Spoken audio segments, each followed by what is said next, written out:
let us introduce our next speaker, Ryan Curtin. He earned his PhD studying acceleration of statistical algorithms at Georgia Tech in 2015, and he is the maintainer of MLPAC, which is implemented in C++ for machine learning. And he'll go over his talk, lightweight, low overhead, high performance machine learning directly in C++.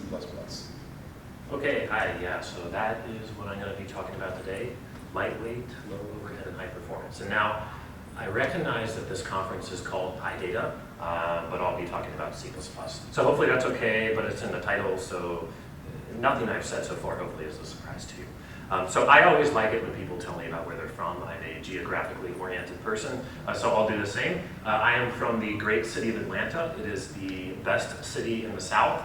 And Atlanta, fun fact, has the busiest airport in the world.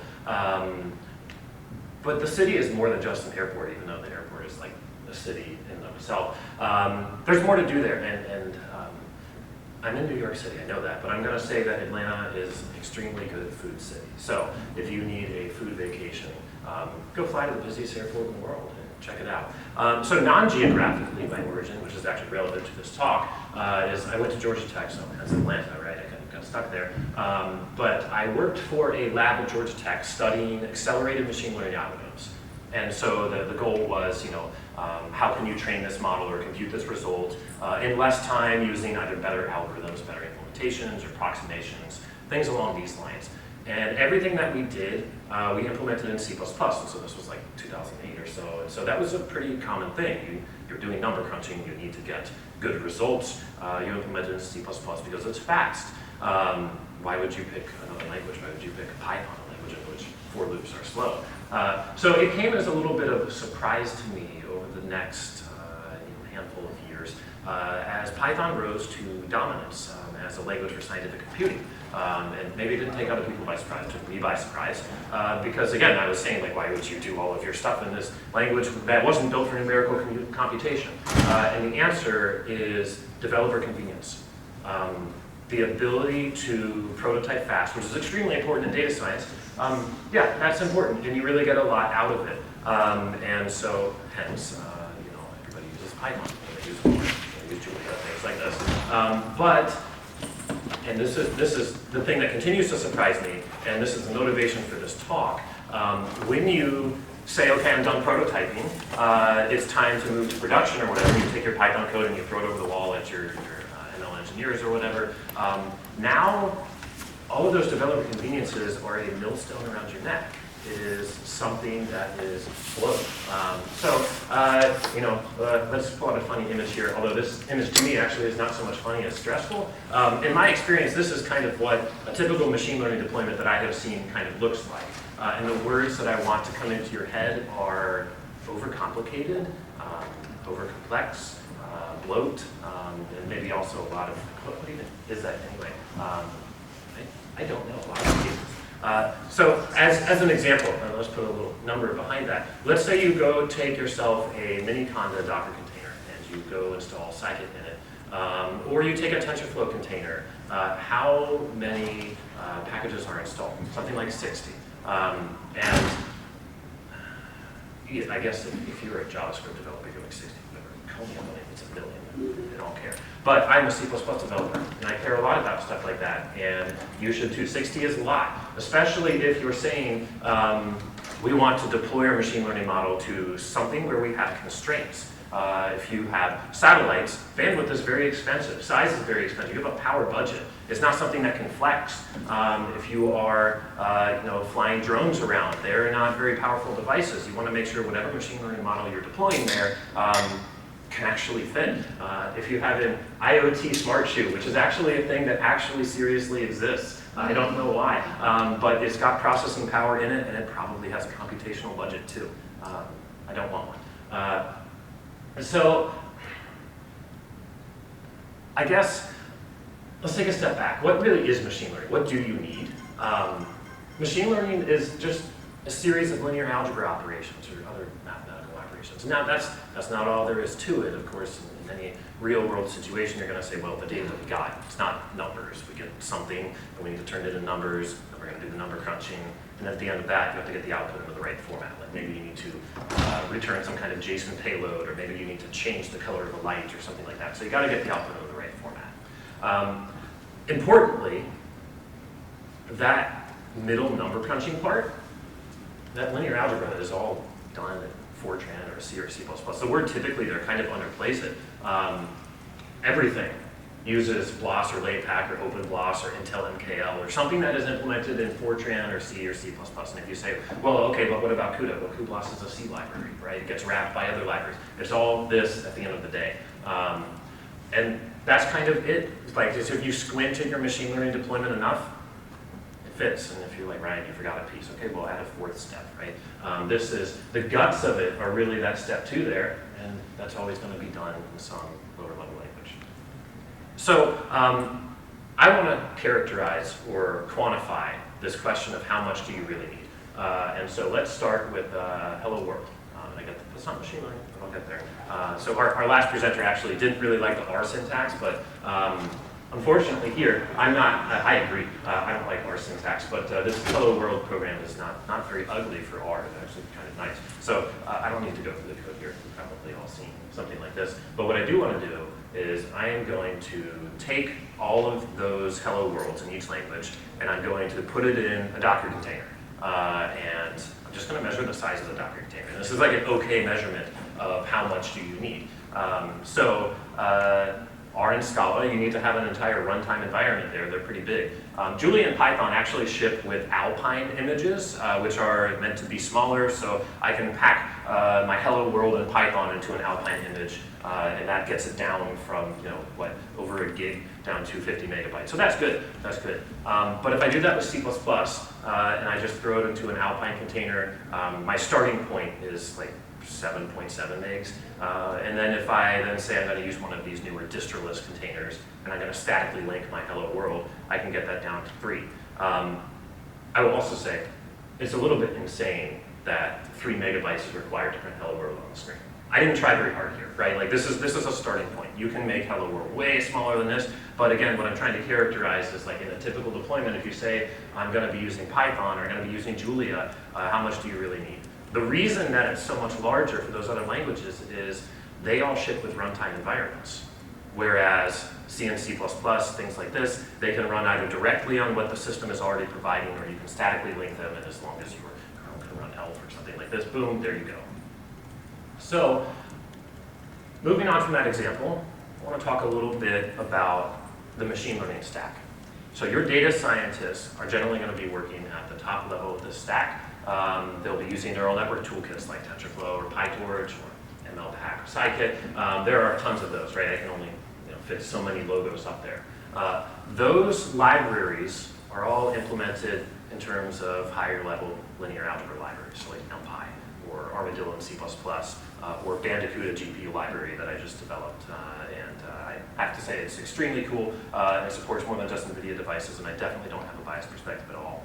Julia, R, and MATLAB, the linear algebra is actually built into the language. But what all of these have in common is that, I kind of referenced this already, they all link against a BLOS or LAPACK replacement, right? That's what's actually going on under the hood. Often these are implemented in Fortran, not always. I think OpenBLOS uses some C++. You've got Intel MKL, and you've got accelerated versions like Magma is a joint CPU, GPU, but it all implements the same BLOS and LAPACK library, pretty much asterisk. Down below that, and as you go down, the logos get worse. You have your actual compiler right above the level of the bare metal, right? You have GCC, or maybe you have Clang, or maybe you have Visual Studio, or maybe you have, does Portland Group still even make compilers you can pay for? I don't actually know the answer to that. So why have I put this entire stack here?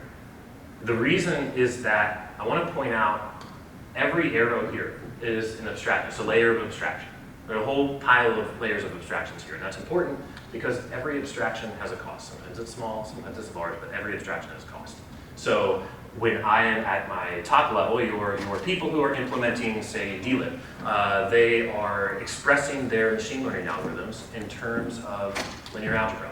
And they do it, well actually I'm an MLPAC maintainer. When I write code for MLPAC, I think one of my priorities are both maintainability and speed.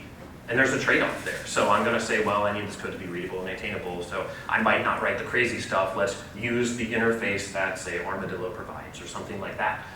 And there is a cost to that. If you go down a level into the linear algebra libraries, the NumPy implementers, the Armadillo implementers, are all working to figure out how my linear algebra operation, how am I going to express that in terms of blocks and layback. And there's a cost there. Sometimes it can be like putting round pegs into square holes. And yeah, you pay for that. You keep on going down, there's a cost for your compiler. Another cost that's important is the cost of switching between languages. There's some amount of wrangling and overhead associated with that. So all of these things add up. But when you're under a budget, well, you kind of are forced to pick C++, right? Like none of those hello worlds that I talked about would be easy to get onto a satellite, for instance. So let's go with C++. There's a lot of good things going about C++, the first being that we can actually do these things. The second is, part of the reason for that is that there's no runtime other than what the system already has, as long as you're running on a reasonably modern system. The interfaces to C and Fortran are pretty light, they're kind of like built in. And then, this is not the subject of this talk, but through C++ templates you get generic programming, and that is an insanely powerful thing. It's actually, if you buy this book here, it's number 12 in the book. It's not only a subject of talk, but it's really a subject of a conference like CPPCon, and these people get together and all they do is talk about the crazy things they did with template meta programming. It's really cool. Another time. Another thing you get with C and C++ is low-level memory management. You get fine-grained control of how you layer things out of memory, and that's very important for actually getting speed out of it and also keeping the size small, keeping the bloat small.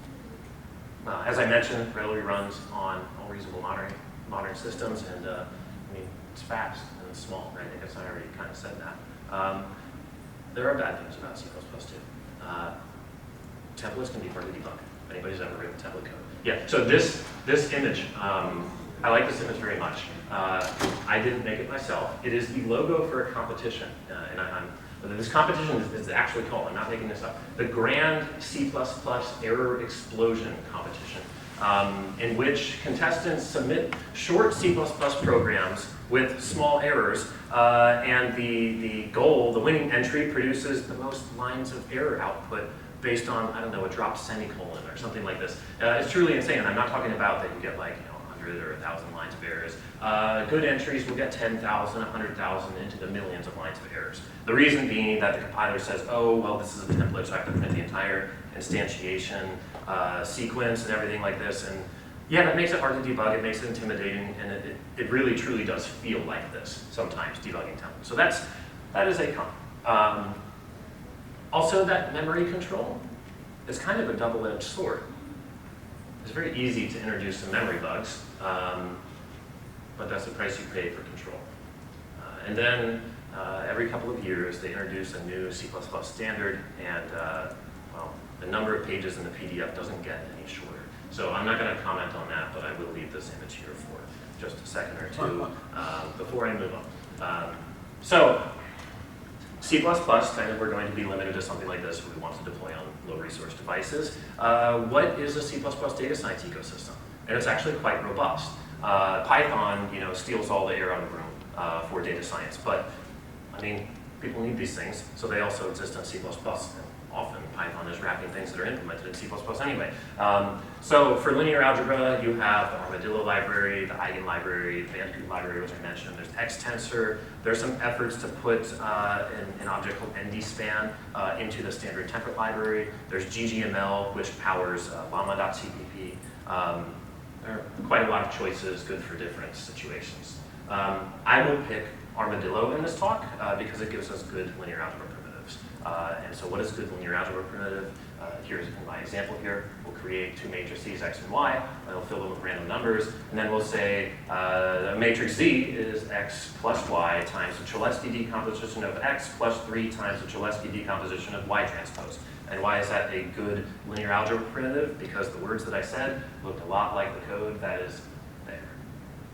So I'll go with this. You could use other libraries. There's interoperability is easy enough. Not trivial, but it can be done. So go up a level. What do you have for machine learning in C++? PyTorch and TensorFlow actually provide C++ APIs. You could work directly with those. There's MLPack, which I'm maintaining, and Spawn, which sits under it. There's dlib, which I mentioned. XGBoost has a C++ API. There's Darknet, CatBoost, Llama, I already mentioned that. The list goes on and on. There's also Valpo-Wabbit, the most challenging name in all of machine learning software. So lots of options here. I also want to point out, although it's not the subject of the talk, you actually can use C++ interactively in a notebook. And I've done this, and it's kind of cool, and MLPack implements a bunch of examples in it through the Zeus Clean project. This is super cool. You can use supporting libraries like xplot or xframe, and then, of course, it's C++. It's been around for years. There are support libraries for kind of whatever you want, right? Oh, I want to load a sound file. Okay, cool, you upload a sound file, right? So the talk is about size. I'm going to mention speed, because speed and size are kind of correlated, and also because I really like these benchmarks. Simple linear algebra types. So let's just say we want to do we got matrix x and y. We're going to do 2x transpose plus y plus 2 times x plus y transpose. And there's a code to do it in Armadillo. And when you compare across a bunch of different libraries like NumPy from Python, GNU Octave, the open source version of MATLAB, R and Julia, what you end up seeing is that Armadillo is faster. Why? Part of it is the crazy template metaprogramming that I said I wasn't going to talk about.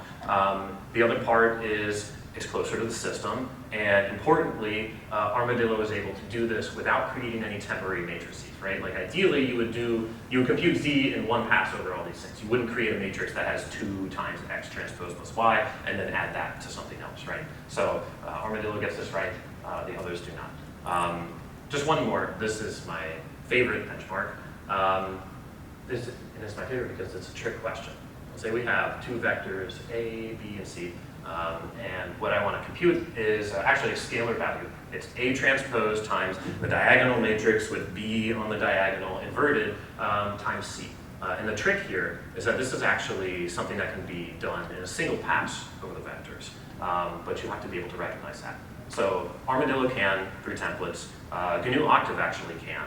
But the other 3 libraries that I tried, they don't recognize it, and so you can't scale. Like they're trying to form that matrix with B on the diagonal and then directly invert it, which doesn't work once you get to a size of B that's like larger than RAM, which is about 100K, right? But you can just keep going with Armadillo and Octave. Armadillo ends up being 2.5 times faster or something like that because of the lack of additional overhead that you have in C++. Okay, so that's the speed. There are 2 more points I kind of hope to convince you about in the rest of this talk. Number 1, it's not ugly. C++ really isn't ugly.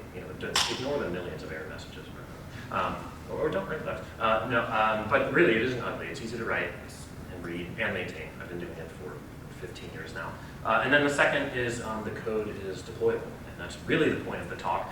You can compile it to be really small. You can put it on your little satellite or your shoe. And so this is a much more pleasing to my heart image of a machine learning deployment when you get rid of all the cruft.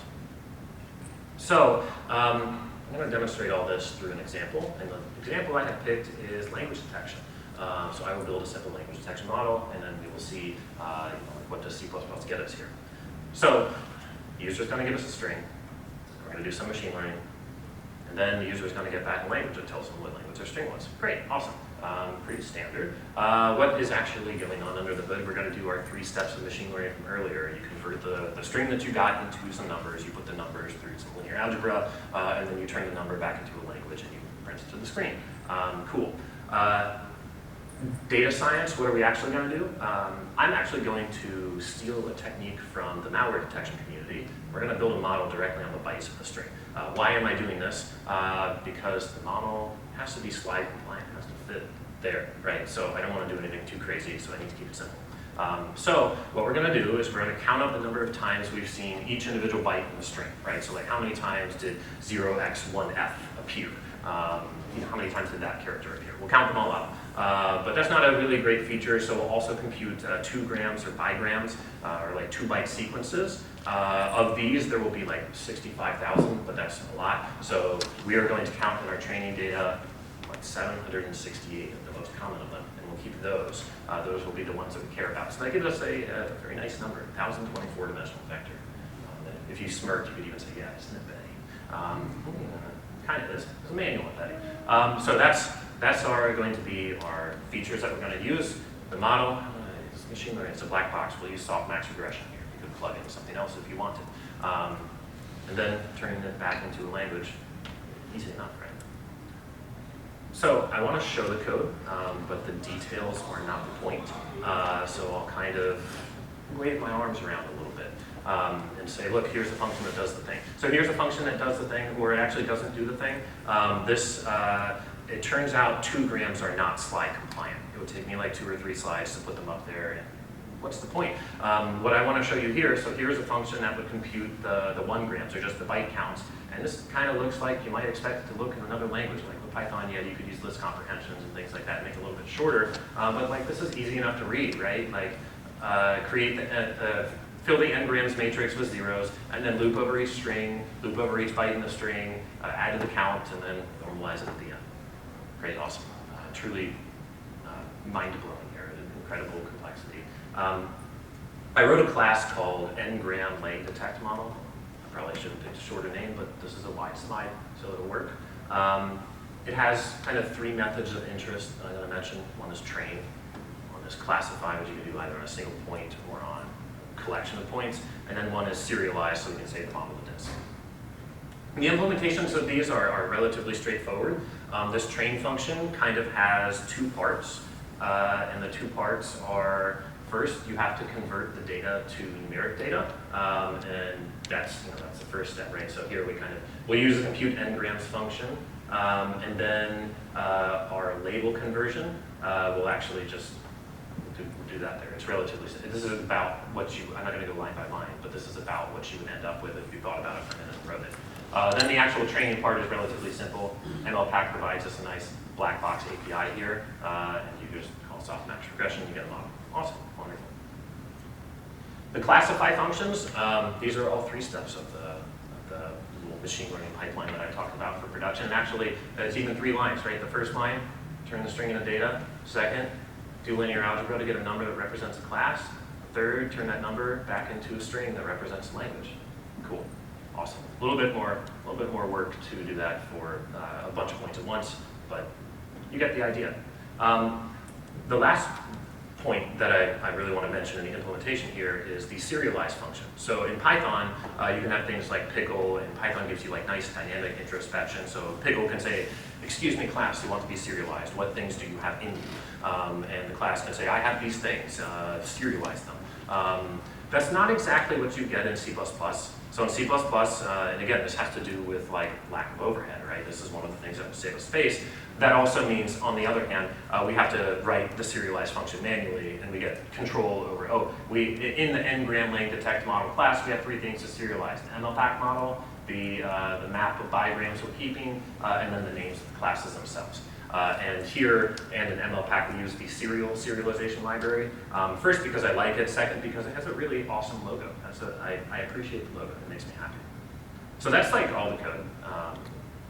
The code to train the model, which is not really what we're after, but it looks about like you'd expect. You do some loading of all your data that I've commented out here. You create your model, you train it, and then you compute the training and test accuracies, and you print them to just see, does our model make any sense? And then in one line you save it, right? I'm not changing the world with these, but compilation is trivial, and so that's quite simple. You just call GCC, and maybe you want to tell it to optimize it or whatever. You link against Armadillo, you get a program. So when you run the program, which I did on some data, some language detection data that I found on Hugging Face, you get a model. And this model is, I should also say, this talk is not about language detection. Well, language detection is like, do not take this model and go home and go, boss man, I have found the best possible language detection model, and we are going to put it in production right now. This is not the way to do it, but it could be a start, right? So 96% is actually not good in the language detection world, but it's good enough for us. So here's what we actually care about. this is going to be our little service that's going to actually classify the language, and it's really quite simple. You have up at the top, you're going to load your model from whatever the saved model file is, and then we're just going to loop forever, and we're going to read from standard in, and whenever we get a line, we are going to call classify, which is going to give us a label which we're going to print, and that's what we're going to do until the user control C's or control T's or something like that. Just to prove it's not just slideware. Let's see it work. Okay, so find the right directory. I'll use my statically compiled version, which I'll talk more about in a minute. I'll give it the model. And it starts up instantly, right? There's like no environment to run, right? And I'll say, it's a language detection where it works better when you give a longer string. So, hello, I am currently giving talk at PyData NYC about C++, and it's going extremely well. And I am in the demo section, and it's going to give me the right result, please. Hey, it did. Awesome. Cool. Hey, great. We could even try. Maybe. My German is not great, but it's good enough for that. Oh, look, it works. It's not just like that. Okay, so that's my demo. Short demo. But it did work. Wonderful. So let's pack this into a container. And so I took this code, and I basically transliterated it into Python, and it kind of looks the same. And so I said, okay, I'll do this with scikit first, and I'll also do PyTorch. And so the PyTorch implementation, when I packed that into a PyTorch container, it was 6.5 gigs, because PyTorch comes with a lot. When I packed it into Python, I got the full package, the slim Docker image, and then the Alpine image. It gets down to, 330 megs or something like that. When I compile, in the way that I showed earlier, that C++ program, link it dynamically, and throw it into an Alpine container, I get something that's around 50 megs. And then, I can actually do better than this. When you link dynamically, so basically the thing that our program is linking against is Armadillo, which is then linking against OpenBLOS, right? Remember the stack that I showed. And when we're linking dynamically, the entire library needs to be there. So if we're just doing softmax regression, we are not using every function that OpenBLOS provides. But if it's dynamically linked, everything is there. So it's much better if we can just link statically against OpenBLOS and tell the compiler, please strip out everything that you're not going to use. So here is a command that you can use to compile. And the way that I came up with this command, really the important thing here is just link statically against OpenBLOS and link statically against the GCC and libstandard C++. You can come up with a command like this if you go to Stack Overflow and type in, how do I make my C++ program statically linked and small? I bet actually ChatGPT could do an awesome job with that, but you end up with an invocation that works kind of like this. And also, I will point out the -os, compile to optimize size. When you do that and you throw that into an Alpine container, this gets you down to about 25 megs. But we can even go just a little bit further. OpenBLOS is actually pretty large. If you can link against single-threaded reference BLOS and LAPACK, you can save a lot of size. The drawback here is that things won't be multi-threaded anymore, but if you're deploying to a really resource-constrained device, maybe it doesn't matter. We can also use the distroless container, like I did for the Hello World example, to save even more space. When you do this, just with simple changes there, this gets you down to 4 megs. So a thing to highlight here, when you're talking about minimum sizes, our hacky little minimum size of a Python program was about 50 megs, and then we threw this language detection model into it, and that increased by like a factor of 6, and now it's like 330 megs. In C++, we went from about 3 to 4 megs. That's a significantly less footprint add. I also want to point out that this is really the starting line for size optimization. This talk is not about squeezing every bit of size out of either your Python model or out of your C++ model. You could do way better. So that statically linked program is only 1.5 megs, so that's what, half of your distroless container. You could probably make that a lot smaller if you really dug into it a little bit. I didn't really do that, I didn't have time for the talk. And then the model itself is like 176K. So that's getting there. But again, this is the starting line, not the finish line. So in conclusion, I kind of got a couple of points that I want you to take home with you. The first is you can do data science in C++. There's more of an ecosystem than you might think or might have known. In fact, the Python ecosystem is in some ways built on the C++ ecosystem, so you can do data science directly in C++. That's good. When you use C++, things go fast. You don't have much load. There's not much overhead. And third, you should be doing data science deployments in C++. And actually, if you were deploying to an IoT device or to the edge, to an NPU or something like this, you really have to. Python is not going to cut it. So you really have to. And I would say, even if you are deploying containers to the cloud or something like that, you might maybe should look into it, right? You'll save a lot. Fourth, when you compile to C++, those size footprints are trivially a lot smaller than the equivalent Python program. And there's a lot more that you can get if you dug into it. Okay, so you can check it out. Here are the tools that I use. I use ML, Small, and Armadillo, and Bandicoot. And actually, the code for this is online. I threw it on GitHub. So if you wanted to rebuild those Hello World Docker containers and relive the fun, you can do that. Yeah, so I guess I should also say this is what I do. Making machine learning code fast is what I do. I develop open source software and I do consulting on the side to make that happen. The last group that I worked with, within the first day, I think I had their models going something like 50 to 80 times faster. So if this is the kind of thing that you need, well, I can tell you more about the ecosystem and now you know what I look like. So that's all I got. Any questions? One, could you go back to the last slide for This one? Yes.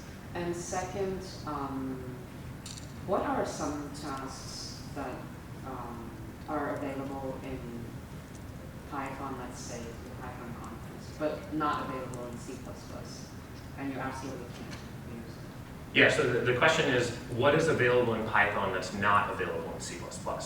And so I have to acknowledge, that was the question, right? Did I get it right? Yeah. Yeah. I have to acknowledge, right, there are a lot more Python developers than there are C++ developers. And that in turn means that the Python ecosystem is much larger. Python is aimed at prototyping.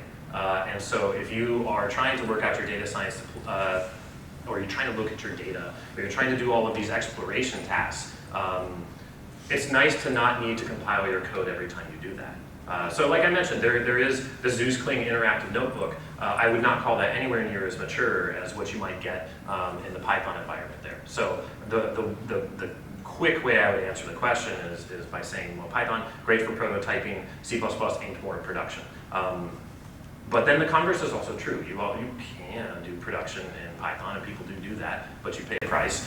You can do prototyping in C++, but you pay a price. Yeah, go ahead. How do you view how like C++ fits into the natural language processing ecosystem with Hugging Face and all the things that are going on right now? Yeah, so I actually don't know. So the question is, how does C++ fit into the natural language processing ecosystem? I do remember a handful of years ago using a tool for conditional random fields that was written in C++. I don't know. NLP is not my area of expertise, so I can't actually answer this question very well. But I would wager a guess that so Python has done a good job of figuring out Unicode, and C++. There are solutions there, but there is some complexity, and I think that's the thing that's still being a little worked out. So I would say the NLP experience, again, for prototyping, it's a little bit easier, a lot bit easier, potentially, depending on what you're doing in Python. When you go to prototyping, there might be an additional headache. Sorry, when you go to production, there might be an additional headache, but you can do those things in C++. Is there any like interoperability there that you recommend looking into? Like taking a text classification model in Python and then getting it much faster using C++? Yeah, so the question is about interoperability. So as I mentioned, TensorFlow and PyTorch do have C++ APIs. I have not done this, but it should be relatively straightforward to say, I have my model in Python, PyTorch. It has these layers or whatever, I'm using it off the shelf. Let me just re-implement that in C++. Or you have tools like SOA or something like this, so you can compile it down to effectively a statically linked program. So you have that. MLPack also has Python bindings that you could use, so you could do your conversion in Python and then go, okay, cool, this is the MLPack Python code, now I can directly transliterate this to C++. There are things like that. And then if you really want to dig under the hood, a decent bit of scikit. So scikit, for instance, if you train a logistic regression model in scikit, depending on your options, that uses liblinear, which is a C library. You can just dig into the code and be like, how do you guys call liblinear? Which is the thing that I've done, and say, okay, cool, let's get rid of the Python part of this, and let me just call liblinear directly in a C program. That's not the easiest thing, because liblinear doesn't have the easiest API, and you have to dig a bit, but that is another possible thing that you could do.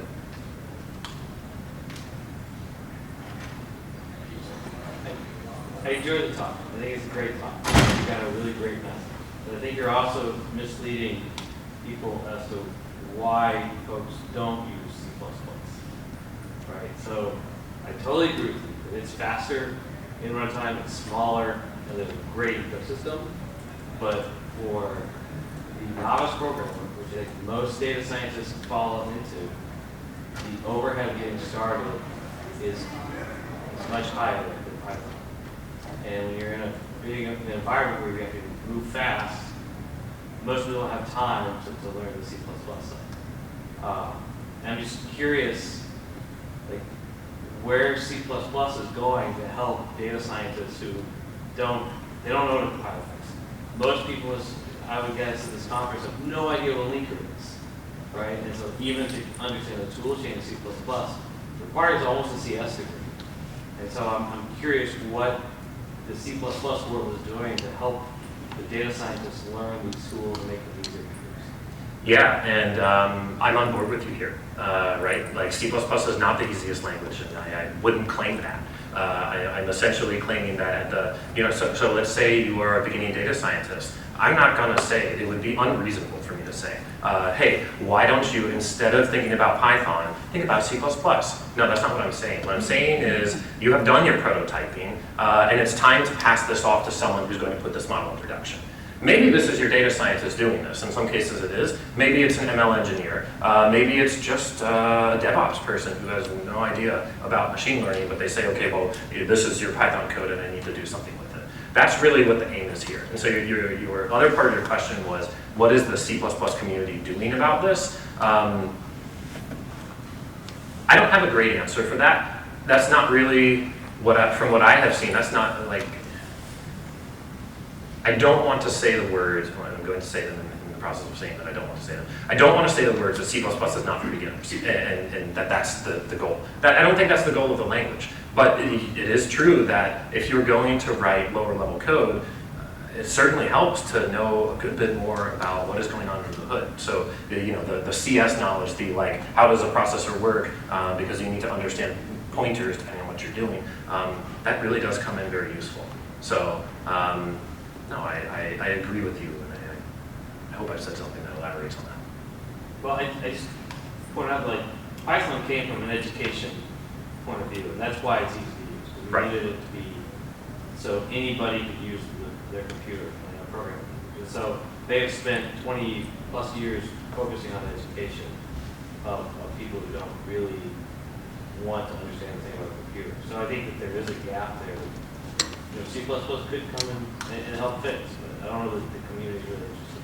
Yeah, no, and I don't see from the C++ folks that I know, I don't see that same kind of emphasis on ease of use, right? The emphasis here is on,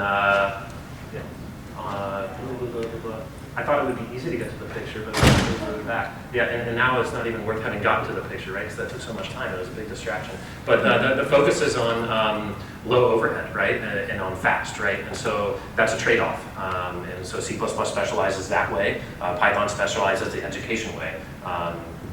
Yeah, it's all trade-offs. I just have a quick question about NumPack. Does the logistic regression that you did in NumPack, is it like scikit-learn in the sense that you use Elastic Net as options for it, or do you have to import other classes? I think that we support L2. At the moment, we don't support L1, but I know how to do it, and I should implement it. It'll take me a day. What do you think about the new hidden down module?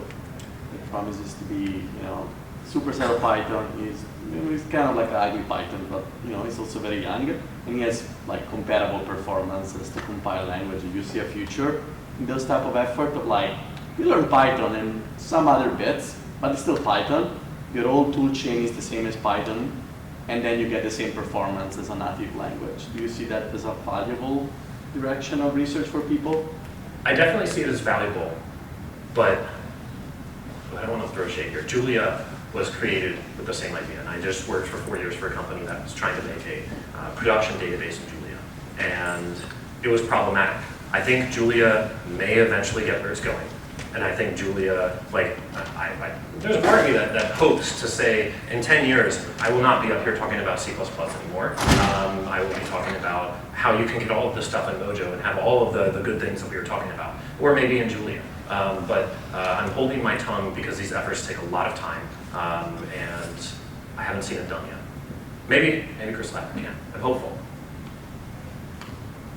So, in order to implement what you're talking about, let's say, we want to do that. So somebody, a data scientist, would create a Python code prototype, and somebody needs to translate that into C++, right? Yes. Is that what we're talking about? Essentially, yes. Okay. And for everything, right? All models, everything that comes in Python, or R or whatever. It depends on what is available in the ecosystem that you want to use, right? So like if you say, I'm using random forest inside it, you do not need to sit down, well, you could, right? But you don't need to sit down in C and C++ and say, let me implement random forest from scratch, right? Like there are libraries that provide that. That's why I talked about the ecosystem. So you do need to transliterate what you're doing in Python to C++ and maybe change out the libraries that you're using, or like I said, switch to the PyTorch C++ API, but you're not going to need to implement machine learning algorithms by hand, right? Unless that's the thing you want to do. Is there an easy way to figure out, whether something is available in C++? I mean, the thought comes into my head about the discoverability is like, well, you could ask ChatGPT. Recently I was like, well, what happens if I asked ChatGPT to write me an MLPAC program? And it was like 95% approximately right. I probably could have also asked it about what other tools are available. I find ChatGPT to be a great replacement for a search engine. I know the string I want to pull on, so I'm just gonna write something like that and see what comes up. And then all of those different strings that I get back, I can go pull on those harder. But I may not be the most talented person at searching. Time for one more question. Yeah. Does this translate to C system programming at